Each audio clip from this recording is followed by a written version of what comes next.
Hello, traders. FX Pip Collector here. Today is Monday, October 6th, and this is my analysis for the Euro-US dollar, and we're on the 4-hour time frame. So the Euro dollar is actually pushed down very strong this morning. It ended up making a lower high, turned it to 61%.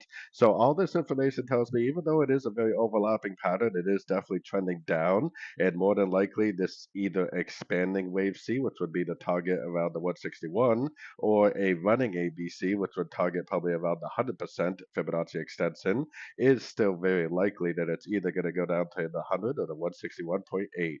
So keeping that in mind, taking it down to the 1 hour time frame, I mean, we definitely should be looking for shorts. Even on the 1 hour time frame, these are all lower highs, lower highs, lower highs. So I definitely would recommend shorts, but I wouldn't try to go short at the end of a big giant candle like that.